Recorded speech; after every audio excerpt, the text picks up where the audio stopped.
ঈদের ভারী আর মজাদার খাবারের পর যখন মন চায় একটু হালকা সহজ কিন্তু ভীষণ সুস্বাদু কিছু, তখন এই স্মোকি ভর্তা হতে পারে একদম আপনার জন্য পারফেক্ট। আসসালামু আলাইকুম everyone, welcome to Mehinu's mom's kitchen. ঈদের পর একটু চেঞ্জ আনতে গরম ভাতের সাথে হতে পারে এক প্লেট এরকম স্মোকি ভর্তা। আপনাদের জন্য একদম সহজভাবে এই ভর্তা রেসিপি করে দেখিয়ে দিব, নিমিষে আপনার ভাত হয়ে যাবে একদম শেষ। তাহলে চলুন দেখি এই ভর্তা বানাতে আমার কি কি উপকরণ লাগছে। সেজন্য এখানে আমি কিছু বেগুন আর সিম নিয়ে নিলাম।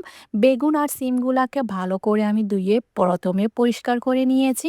এবার আমি আমার প্রয়োজন অনুযায়ী বা আপনার প্রয়োজন অনুযায়ী সিমটা নিয়ে নিবেন। এখানে আমি সিমটা ভালো করে ধুয়ে পরিষ্কার করে দেখব ভেতরটা পোকা আছে কিনা। এভাবে করে একটু চেক করে দেখবেন সিমের মধ্যে পোকা আছে কিনা।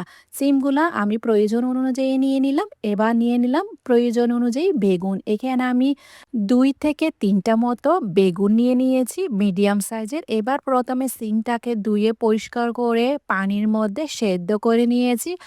যখনই দেখবেন সিম সেদ্ধ হয়ে এসেছে তখন এই সিমগুলাকে একটি স্টেনারে উঠে সম্পূর্ণ পানিটি ঝরিয়ে নিয়েছি। এবার চুলায় একটি ফ্রাই প্যান বসিয়ে পরিমাণ মতো আমি সরিষার তেল দিয়ে দিয়েছি।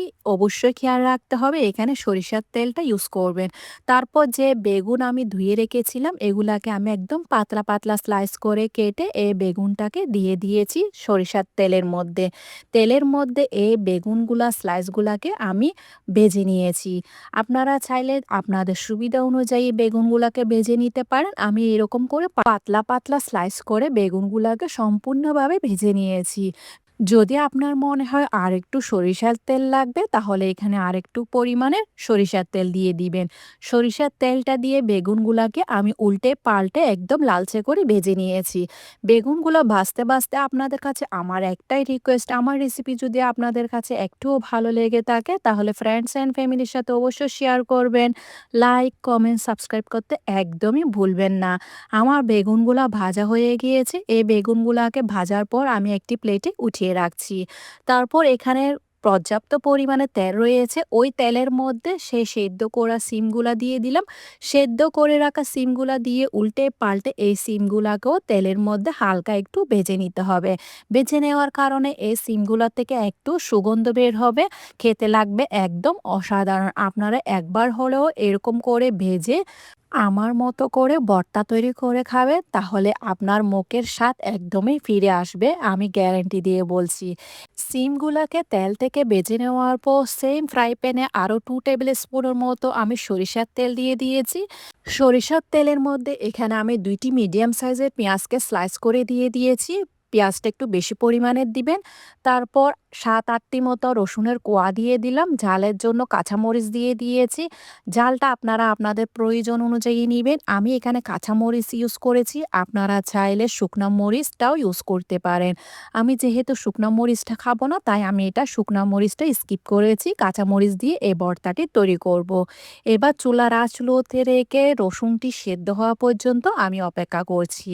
দেখতে পাচ্ছেন সেম তেলের মধ্যে আমার রসুন আর কাঁচামরিচ সেদ্ধ হয়ে গিয়েছে। এবার এগুলাকে আমি উঠিয়ে রাখবো।